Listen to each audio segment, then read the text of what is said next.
Now that the previews are over with, we can have our main presentation. Our speaker tonight is Ned Heindel, who is a professor of chemistry at Lehigh University, and he is a local historian of the area. He has authored 5 books on local history and has published 9 journal articles on historical topics.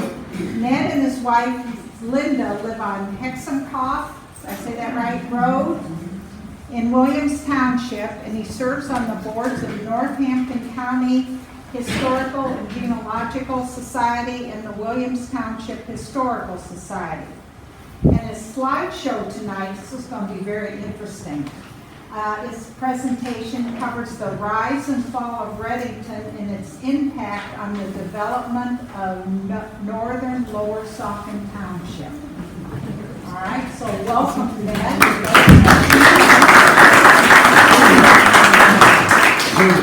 I'll try not to block your view, but I'm going to work from here at the first of all, let's start with a plug for the Northampton County Historical Society, the umbrella organization for all of us. Williams Township, Lower Saucon, Forks. We need worker bees. We need them desperately to guide people through the museum, to take care of our financial records. It's a volunteer operation. And I know some of you have time on your hands. There's a woman over on the side here that goes out for lunch almost every day with her daughter. Maybe I can get her to sign up as a guide. Any of you interested in being a volunteer, call the museum and just say, I'd like to be a volunteer. You'll get the proper training and you're good to go. This is, I've been working on Reddington since the 1960s. And when we moved here, we bought some horses. My wife grew up at a horse farm. She liked horses. There is a trail that goes out the back of our property over Hexenkoff Mountain, crosses Pat Manana's land, veers around the tower, the radio tower, and drops down onto the tracks of the old Lehigh Valley Railroad at Reddington. It is not far. It's a very interesting place to ride to, and the trail eventually grew up and we didn't ride it very often. So let's start with a question. What do you think these iron workers have in common with these kids and with these young women? Well, the answer is, at one time or another, they all lived and worked in Reddington, Lower Saucon, 1865 to 1922 at various time periods. The first group of men were largely connected with the iron and steel operation that existed for about the first 30 years of the site. And then it moved into a crucible steel operation. For a while, it was a reformatory. We'll talk about that. And then it became, in World War I, its most famous occupation, a humongous shell-filling munitions plant and gunnery testing site. I think the second biggest in the nation, which you folks should remember when talking about its preservation. Now, where is it? If Lenny Sly were here tonight, and I don't see him in the audience, he would offer to take us on a midnight or a moonlight hike because we're almost there. This is Route 78. This is Apple Butter Road. We're right here now. If you draw a line straight north, it's 0.62 miles from where you're sitting to the square of Reddington. The square is the intersection of the two streets. It's like the square in Robsville. It's equally well laid out. So you're barely 6/10 of a mile from Reddington. Unfortunately, you'll get killed crossing 78 before you ever get there. But we're quite close to Reddington. It's halfway between Bethlehem and Easton on the south bank of the Lehigh River, and it's still recognized on the maps and all the geological survey maps. This town has a short but interesting history. It was founded by a couple working together, more him than her, but since he died early, it became all her and no him. William Thornton Carter and Cornelia Reddington Carter. They both had money. It's a little like Donald Trump. She inherited about $1 million. He inherited about $2 million in the dollars of the time. Her money came from being the heiress to a shipping company that shipped iron ore on the Great Lakes. And his money came from tin mines in Cornwall. So they didn't start life impoverished. They took $1 million or so each from their parents and turned it into what would be today around 70 or 80 million if you adjusted for inflation. They were quite successful. She turned out to be a better businessman than him, which is quite good. Why did they pick this spot to build a little community? Well, there was a community there already, 3 houses. It's called Lime Ridge.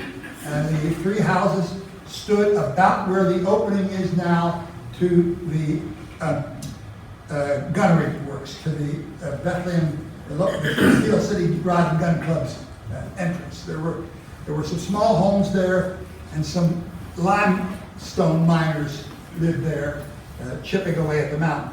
The limestone is really very high quality. Lehigh University has an analysis done on the quality of the limestone in 1868.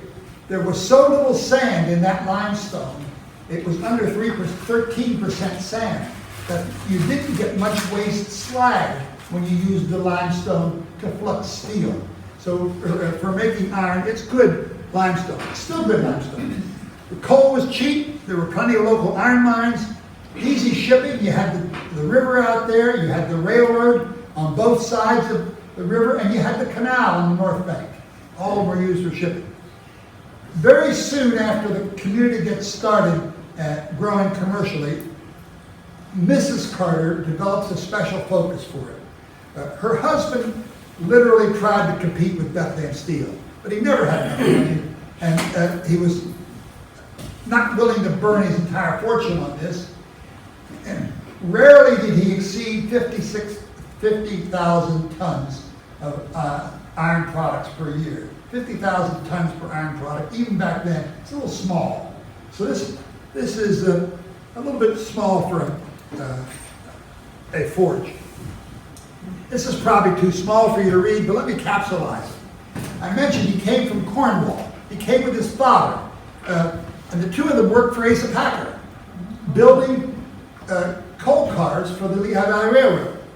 He immigrated in 1850, and while they're up there managing and building coal cars, his son gets the idea, hey, let's buy a coal mine.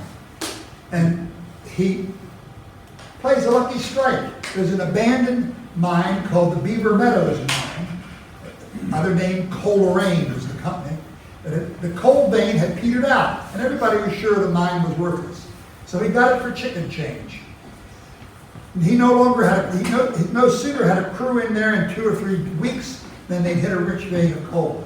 The mine was still producing coal to the present time. It was the core of his wealth, a very rich coal mine. So bought it in 1861 and struck it big.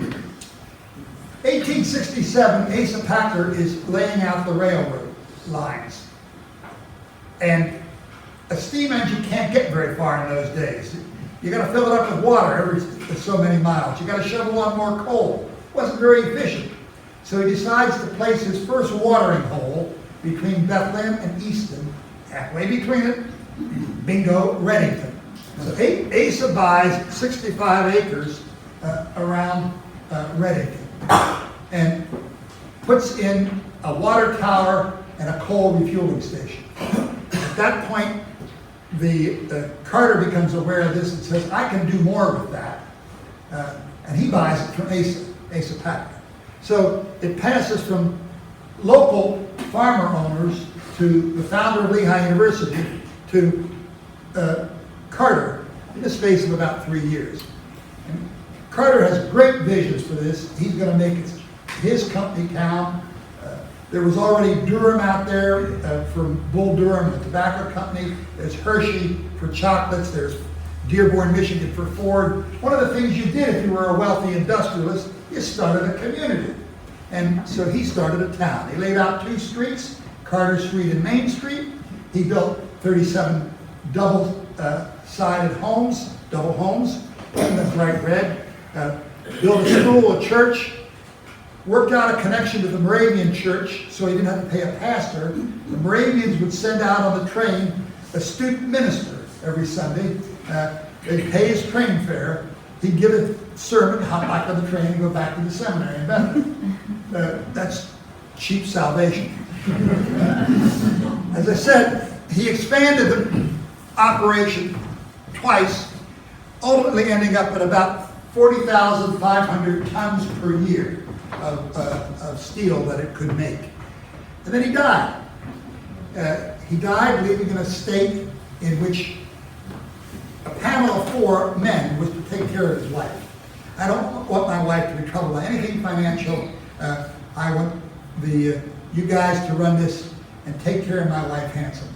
Handsomely is correct. They had a home near the breakers in Rhode Island. They had a home in Melbourne, Florida. They had a home on Walnut Street in Philadelphia. And they had 2 homes in Reddington, one on the South Bank, one on the North Bank. These people were not poor. All the homes were open all the time and staffed. She could arrive and expect to be served dinner that night. So she doesn't inherit. Instead, she inherits protection. She doesn't want protection. She's watched her husband run this thing for years, and she sort of reached the conclusion, you're nuts to compete with Bethlehem Steel. I think there's another way to handle it. So what was done is she persuaded the trustees to let her manage the estate. And they did that by putting the property up for sale in a public auction where nobody knew about the auction except her. She bought it for $1. And the trustees said that they had fulfilled their duty to their late good friend, and she becomes the owner of the property. And what she goes into is a new mechanism, customized steel alloys, what we call crucible steel. The steel that we use to make wrenches, to make corrosion-resistant pipes, to make hammers. There's enough of a market for high-quality crucible steel. She also leased the site to many other people. A couple years ago, Linda and I went to visit the family homestead. William T. Carter is from Breege, Cornwall. His family tin mine is now filled to the brim with water, which is one of the reasons they left Cornwall. The mines were starting to fill up with water. The family church exists. His father, who came over to the United States with him, was very unhappy here, didn't like American living styles, and went back to Cornwall, leaving the son with a small fortune. And the father lies in the churchyard, along with his mother, a brother, and 2 sisters. The town is called Breege, Cornwall. That's the name of the town. And you'll see that name crop up again. They named their home in Reddington Breege Cottage. Breege Cottage was the name. They wouldn't have gotten the shot that they got had it not been for a good relationship with Asa Packer. Asa was a good friend to both the senior Carter and the junior Carter, and they did business with him. At Asa's 50th wedding anniversary, young Carter, who wasn't all that young by that time, he was in his 50s, had planned to attend an immense party that was going to be given at Lehigh for Asa's 50th wedding anniversary. But he got sick, so he had custom printed a letter to Asa apologizing for not showing up, and had a private liveryman deliver that from his home in Philadelphia to Bethlehem to show Asa that, I'm sorry I can't be there for the big to-do. This is Packer, Carter and Company, a car construction company in Hazelwood. The partnership didn't last all that long, not because anybody was unhappy with anybody else, but Asa was getting increasingly interested in railroads as owning the railroad, not just the cars that ran on it, and the Carters were getting interested in coal and iron. So it was business that caused them to separate. They sold the company to a third party. But Asa Packer's decision to plop a refueling place at Reddington for the run between Easton and Bethlehem made sense in the 1850s and 1860s. Soon the capacity of trains to go much further than that develops, and Reddington would have been superfluous and redundant as any kind of a refueling station, because we developed the ability to go much further with engines than in those days. But for that time, Reddington is rolling along as its own little community. Here's the 1873 map of Reddington, which comes out of the County Historical Atlas. This is the main street. This is Carter Street. At the height of this, there were 37 of these homes, and they were each doubles painted red. The machine shop here still stands. The furnace foundation is there. The store is here. Here's the chapel that you folks as an organization tried to save, at least put a historical marker there. Here's the school. And each of these squiggly little things is a quarry. There's a lot of limestone quarrying in the area. At the height of the post office operation, for which these good folks' great-grandfather was the postmaster for a while, the post office operation was applied for in 1869. He had barely gotten the town underway by that time. It was granted in 1870, and it was an official post office into the late 1920s. The post office is right there by the general store. And 12 is a luxury hotel. Didn't know you had a luxury hotel in Lower Saucon. Wait till I show you this luxury hotel. Alas, this structure was built as the chapel. It was used occasionally as a school. It fell into bad times a few years ago. Priscilla could probably tell you more of a story about how that... Yes, Mr. Merrill. Thank you. Oh, Mr. Merrill. God bless him. He's off somewhere buying up deeds. But anyway, you tried to save it, and I gather you couldn't raise enough money. But at least there's a historical marker on the site. This is the Clark Hotel, and it was fixed up reasonably well in the late 60s and 1970s as an apartment house, but it burned down. It was a luxury hotel in Reddington, and it was number 12 in my former map. So if you went to Reddington, it was a place you could get water and fed and sleep overnight. Let's talk about the evolution of the iron business. I've already given you this background here. Carter starts a blast furnace operation, very much along the lines of the kind of smelter that he used to smelt tin back in Cornwall. Surprisingly similar, to the point that the buildings even look like his own buildings on his Cornwall tin mine. The engine house for sustaining a blast in order to keep the air moving through the molten iron looks exactly like the engine house that he built, his father built in Cornwall 30 years before that. We visited that engine house. So Mrs. Carter switches the business from an open competition with the major steel players of the valley, because all that William Key was doing in the last year or two of his life was going around and knocking on the door of the Glendon furnace, the Southeastern furnace, Bethlehem furnace, and saying, if you ever get an order that's too big for you to fill in the time period, give me the extra work. He was doing fill-in work for other iron manufacturers. But when they switched to the custom casting business, it really took off. And there were several companies that, in succession, rented the property for that.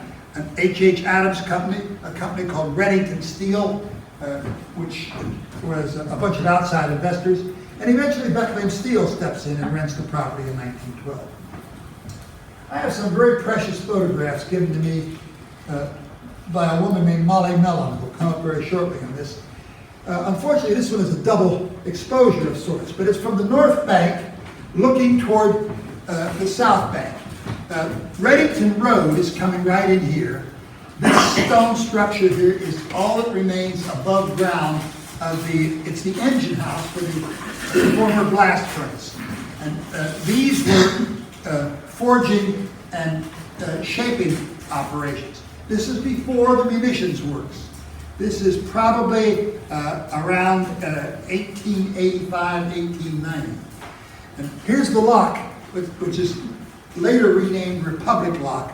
You're looking down the hill St. Luke's Hospital is to my back, the Anderson campus of St. Luke's, and we're looking across the river. And here's the Lehigh Valley Railroad coming and curving around Reddington. I just wish it were better, but it's not. So here are some of these red painted homes. This is a black and white. We'll never see that they're red. This is the end of the road of worker homes. In addition to those worker homes, there were a series of worker homes here and along here, along what's now known as Reddington Road. So all in all, about 250 people got their mail at Reddington. They wouldn't all be living within the confines of the town. This is pretty well overgrown now, but it's still a nice walk. This is the what's left of the engine house, the source of the compressed air stream to fuel the furnaces. It was built vertically, and it appears that most of the mechanics hung from steel rods that were reinforced from the ground up. It was a bizarre way you could get at the engine from all sides. It's kind of a bizarre way to build an engine house. There are enormous steel rods still embedded in the masonry. When you look up, Mrs. Carter was advised by a number of friends over the years to tear the damn thing down. It's raining bricks. If you walked in there, you could be hit on the head by a brick at any given time. From about 1890 on, nobody maintained the thing. But until her death in 1934, she wouldn't let anybody tear it down. She regarded it as a monument to her late husband. It's still there. It hasn't. The pipeline is going to come awful close, and the right-of-way for the pipeline is going to include this on the ground, but it doesn't look like the center line of the pipeline will get there. This is the Carter's engine house in Breege, Cornwall. Tall vertical structure. That's not the uniform architecture. A lot of Cornwall tin mines, the engine house was a one-story building.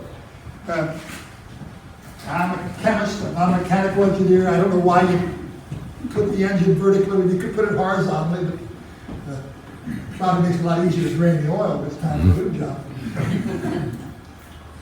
The crucible steel production was done on much smaller quantities, and these were highly customized alloys for which the largest market turned out to be deck fittings for ocean-going ships and tankers. The kinds of things that when you tie the boat up at the dock, you wrap the rope around this. They found a niche market in the marine deck fittings area and also in tools area.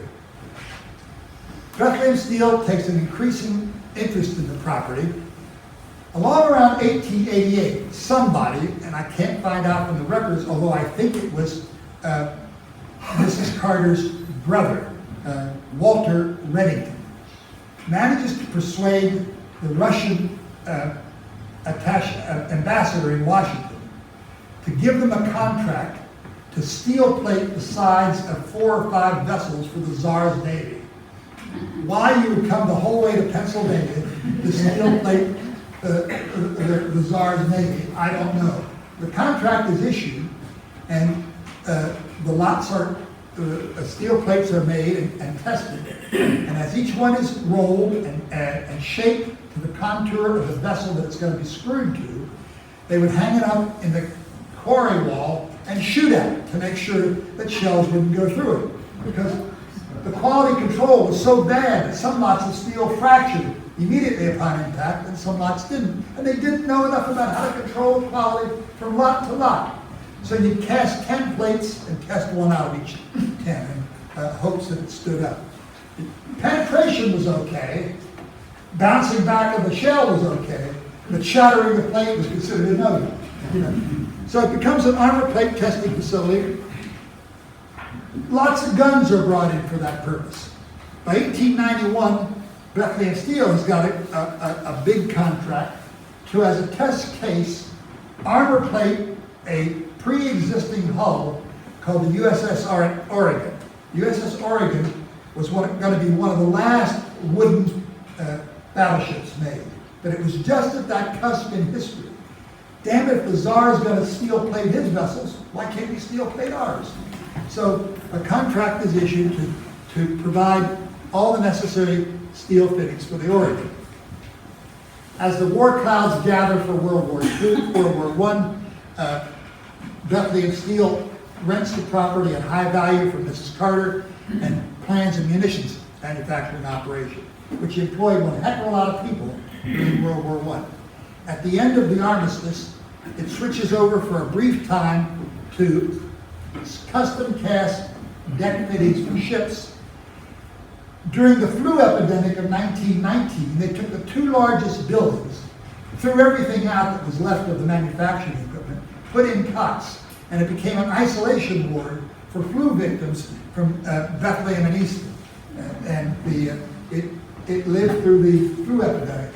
Nobody was buried there. They were removed to their home towns for burial. After it was all over, there were these giant piles of slag left from the days that it was once a steel operation. And another firm comes up to Mrs. Carter and says, we'd like to rent it and take those piles of slag and turn them into cheap house shingles. And so the Eternal Shingle Company was built, and they made so many shingles that the piles of slag went down, and by about 3 years later, they're out of business. So, a lot of use has been made of the site. This is a particular building that was used for making the armor plate for the Tsar's Navy. None of these exist anymore. Excuse me, did they actually take it to Russia and put it on the ships? Yes, they did indeed. Yes. Yep, that's right. They took it to Russia and installed it on the ships. So there are a lot of Bethlehem Steel made guns that were tested there. Usually cast in Bethlehem, brought out here to be tested. Come on, back up. Previous. The next one.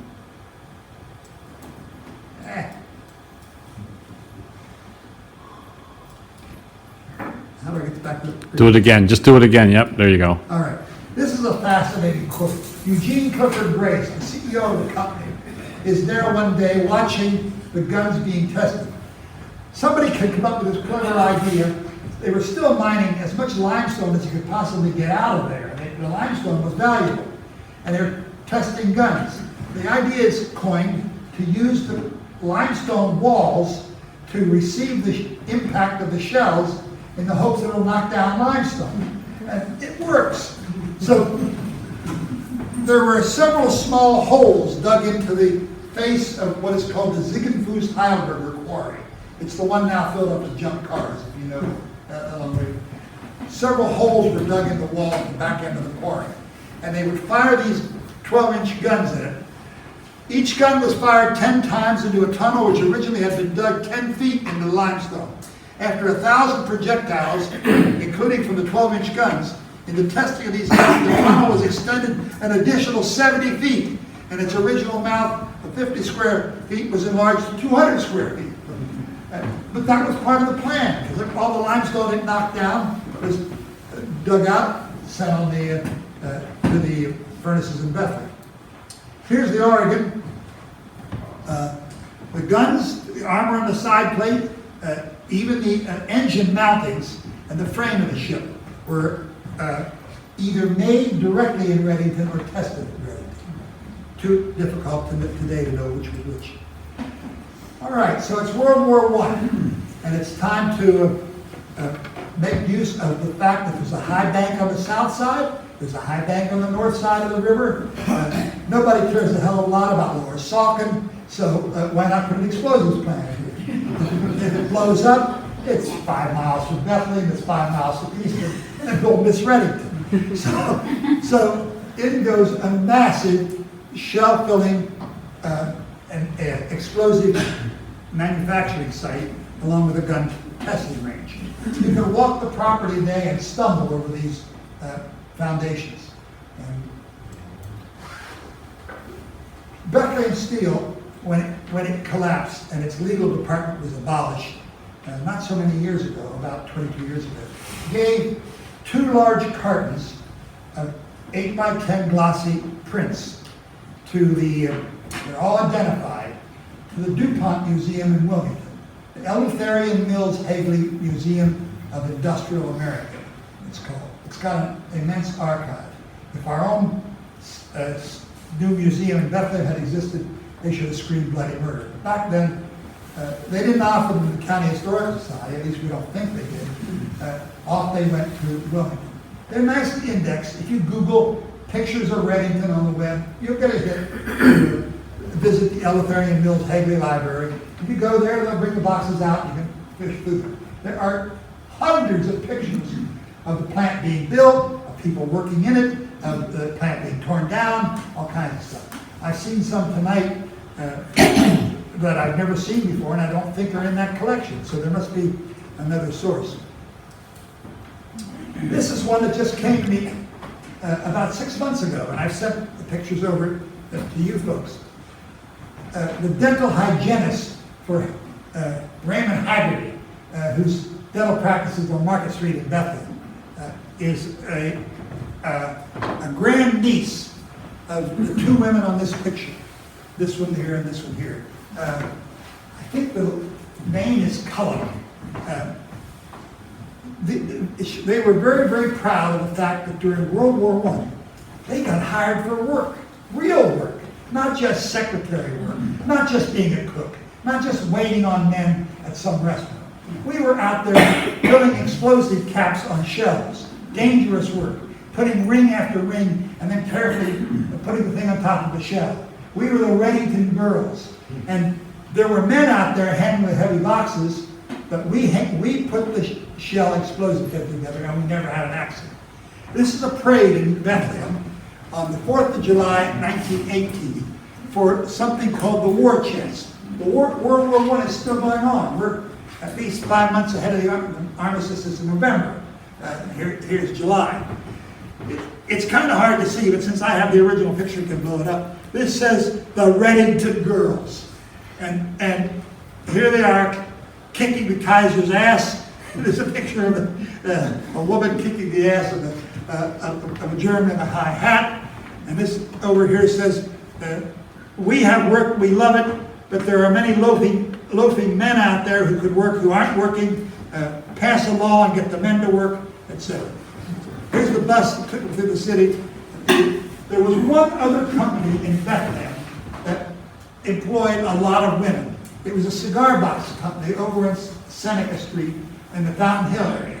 And it employed a lot of women workers. It's, I can't read the name now, but as a mutual support, the Reddington girls went to it, were photographed by the cigar company. So here's the shells. It's interesting that in all those boxes that Bethlehem Steel has, rarely do you see the women's shelf filling operation. I think I've only seen 2 pictures of it before, either high security. The pictures he showed me tonight of the shelf filling operation, there's not a woman visible, but there were hundreds of women who worked while men weren't available.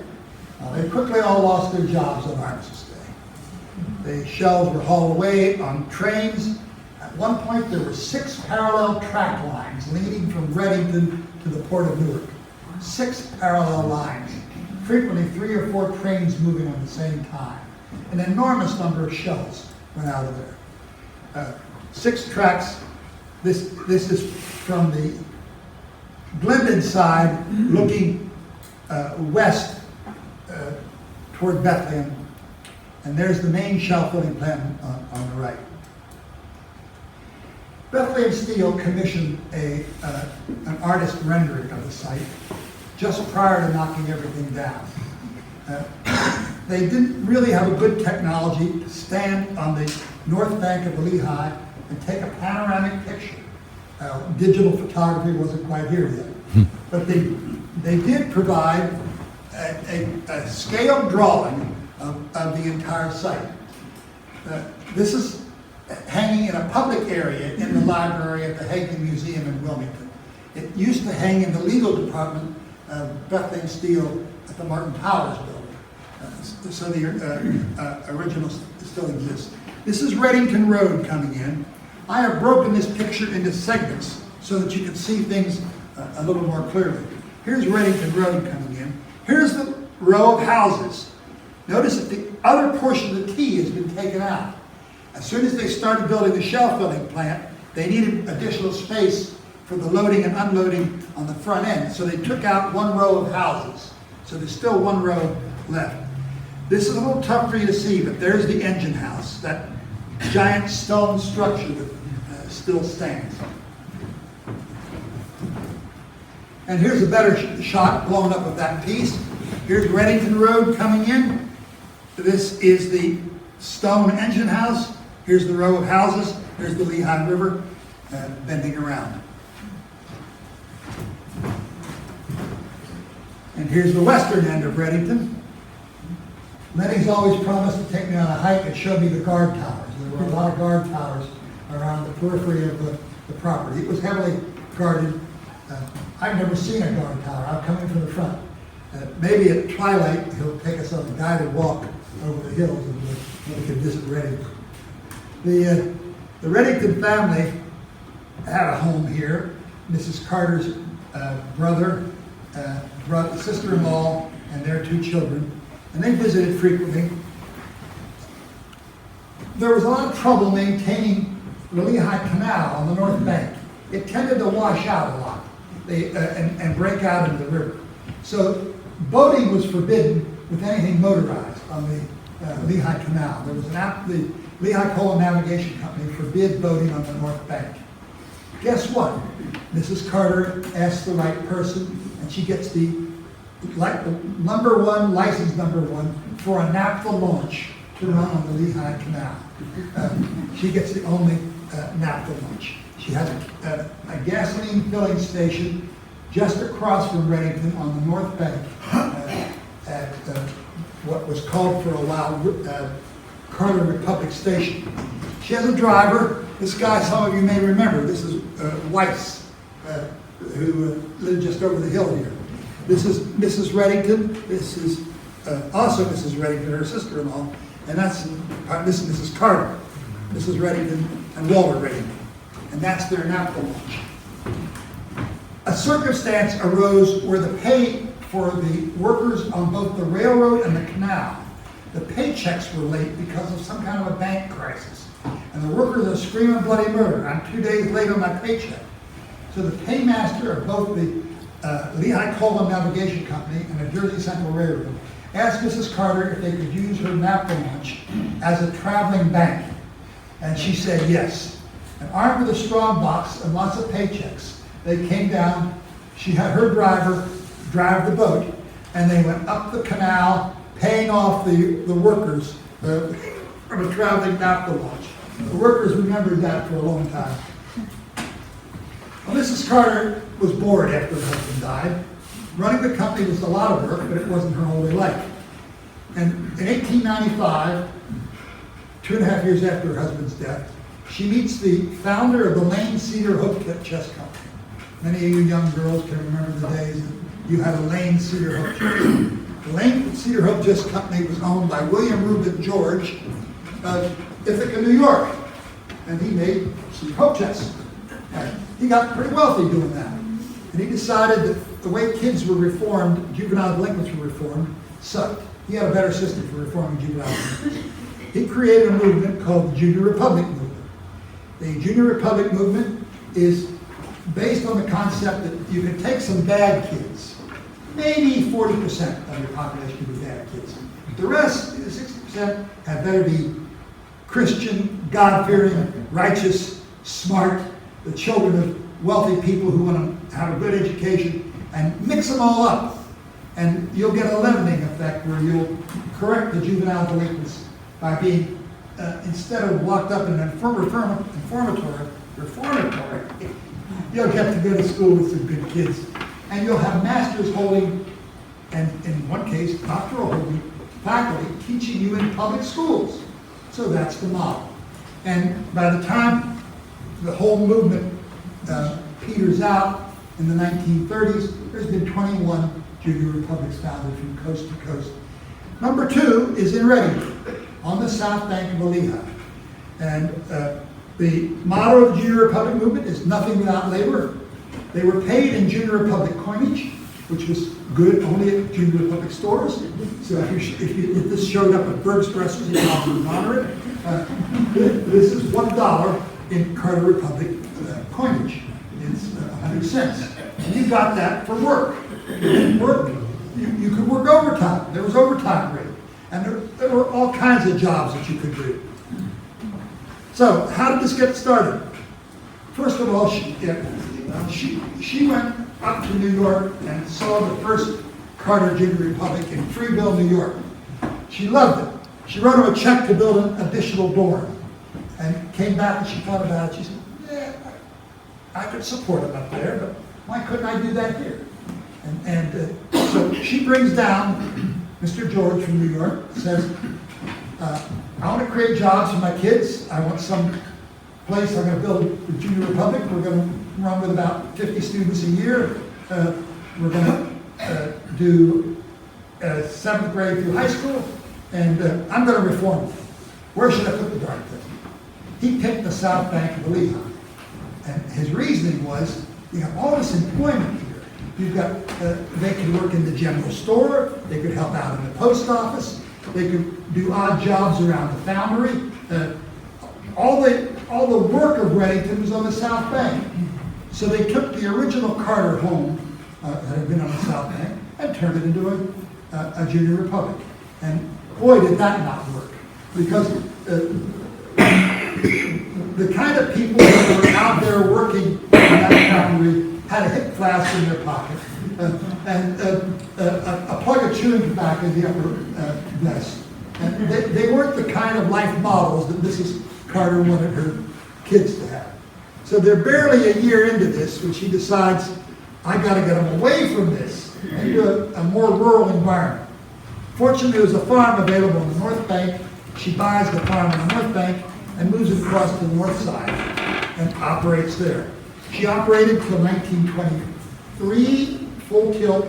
She has a stroke in 1923 and becomes partially paralyzed and is convinced God is calling her to the great Junior Republic in the sky. She never had a board of trustees. She never had a financial advisor. She made every decision herself. Talk about micromanaging. She would even drop in on the teachers. And if afterwards she didn't like the way a lesson was going, she'd pull the teacher aside. This was hell on wheels for an 1890, 1910 woman. She left no infrastructure. So she was right to be panicked at the side of a stroke. She actually recovered very nicely from the stroke, but she moved too fast.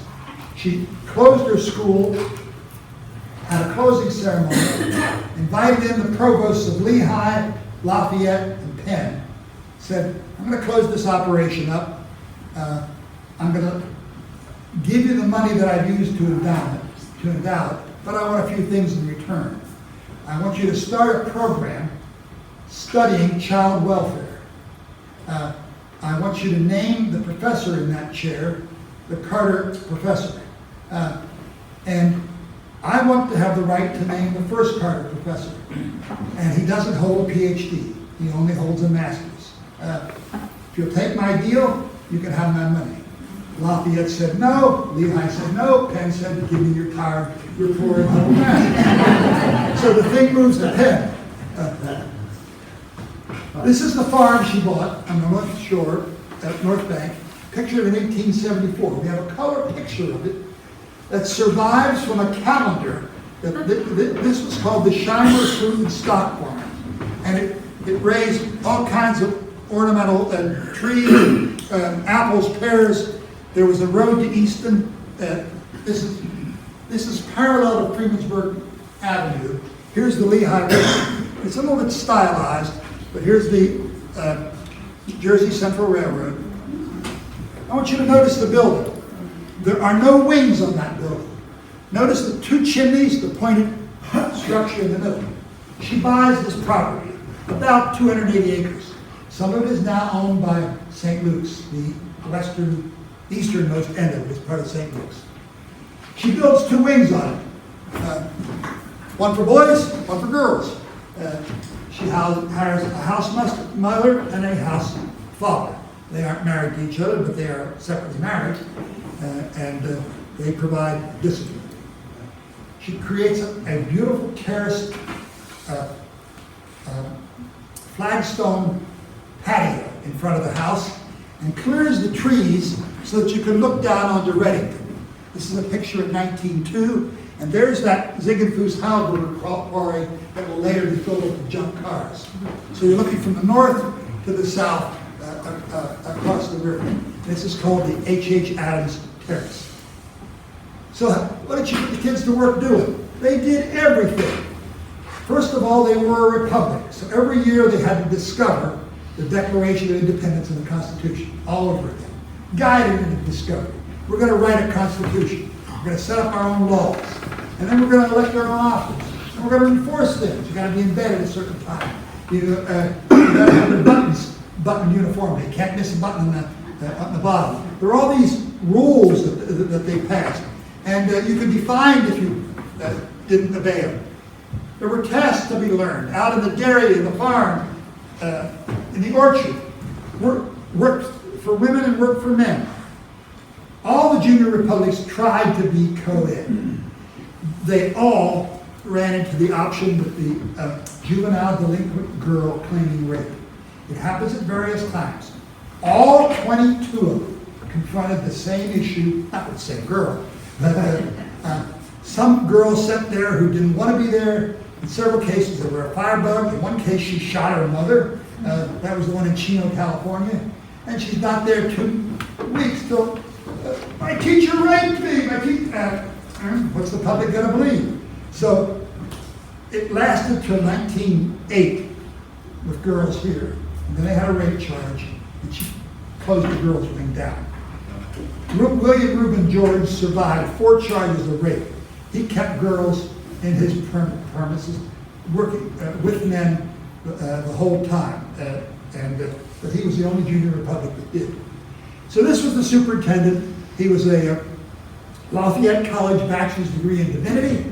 He was bound for Princeton Theological Seminary to get a theological degree. She intercepted him and said, I've got a chance for you to do God's work right here in Lower Saucon Township and at Reddington. He agreed, and Lafayette gave him an honorary master's degree at her request the year she had her stroke. First honorary master's I ever heard of out of Lafayette. Didn't go so far as to give him an honorary doctorate, gave him an honorary master's. And armed with that honorary master's and the $200,000 his boss had, he gets a full professorship at 10. Wish we could do that at Lehigh. Anyway, this is the second Carter cottage. This was burned in a fire in 1933. It's on the intersection of Freemansburg Avenue and Freemansburg Avenue and Farmersville Road. This is the officers of the Junior Republic. Gee, Zooey! You're getting spazzed here. Back. That's the officers of the Junior Republic standing on the porch of the Junior Republic in 1904.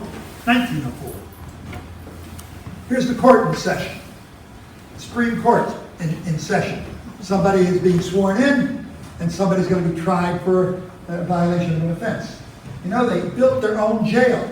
The jail still exists and is used to store the lawn equipment for the present owners of the property. It's a handsome jail. Here's the jail, upper left. As you might expect, it's got bar-covered windows. It's covered with ivy here.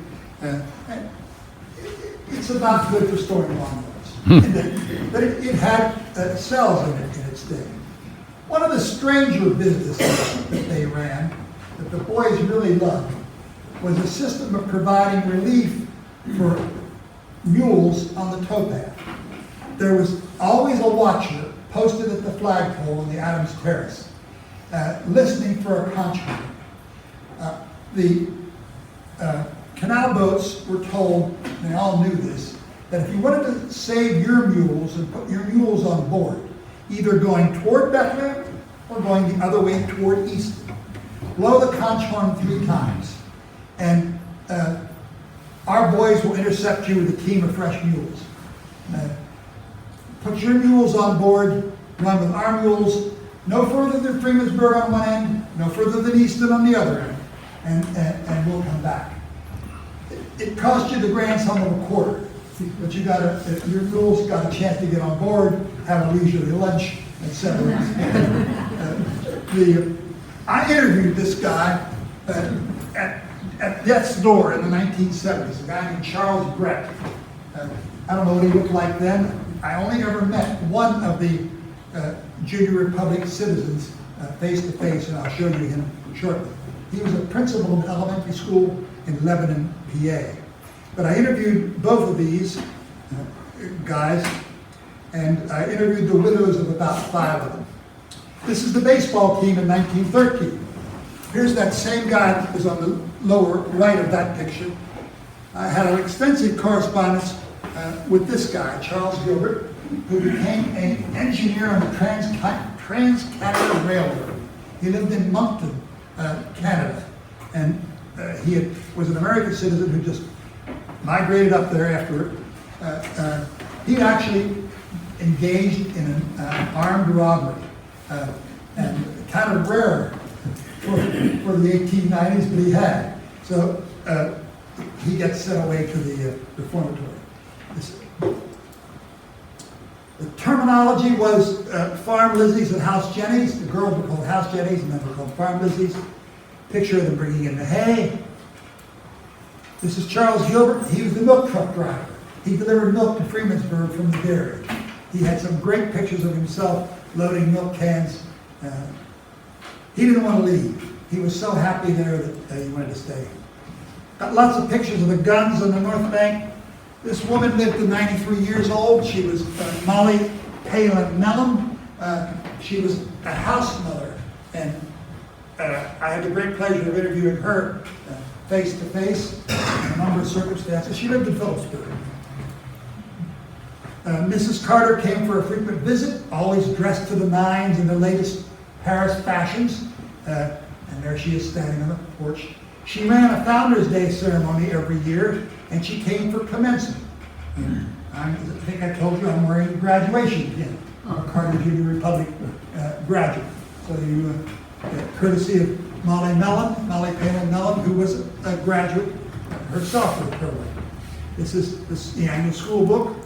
Here's Founders Day, generally held on the lawn in October. Mrs. Carter usually spoke, but she often had somebody else speak. This is the graduation pin at the top and the $1 coin that you earned while working there. This is what I call the last homecoming.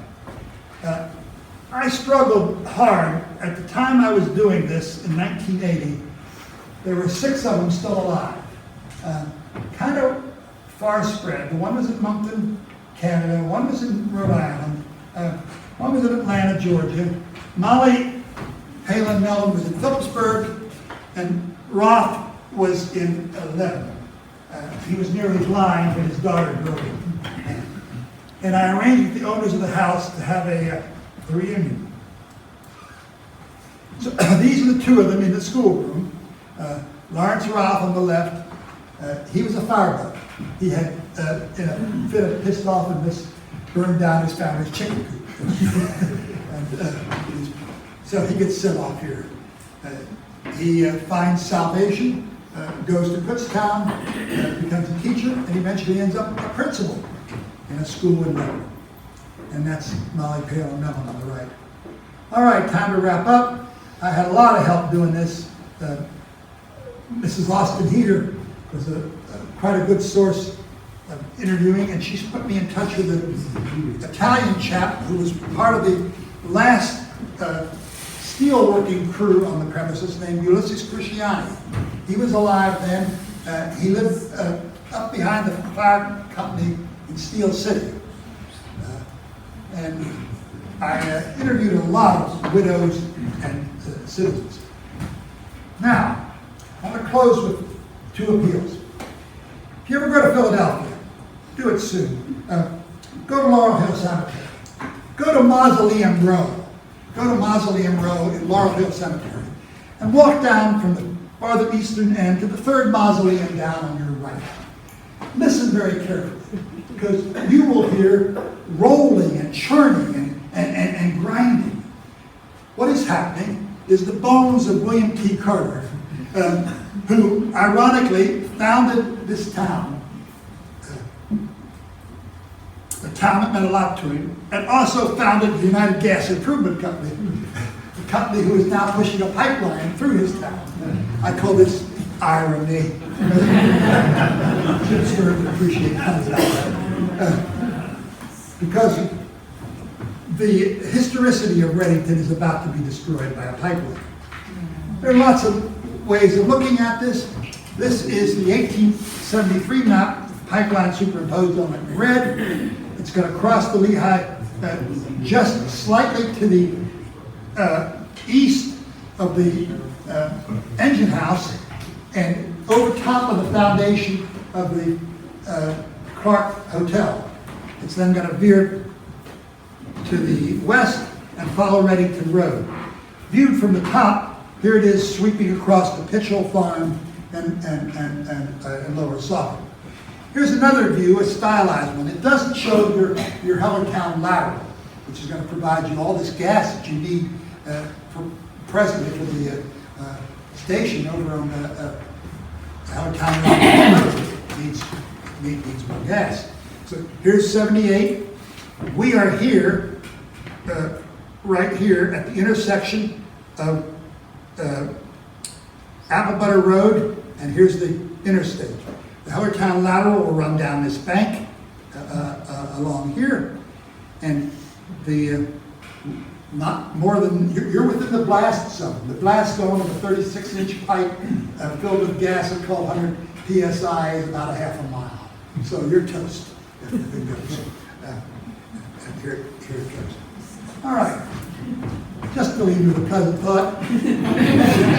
One more pleasant thought. Please do consider volunteering. The County Historic Society needs volunteers of all kinds. And any skill you have is a skill they need. Thanks for your patience.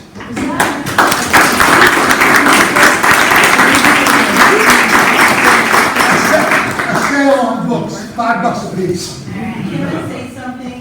I just want to tell everybody that in 1985 I moved to Steel City. Shortly thereafter, I found out about a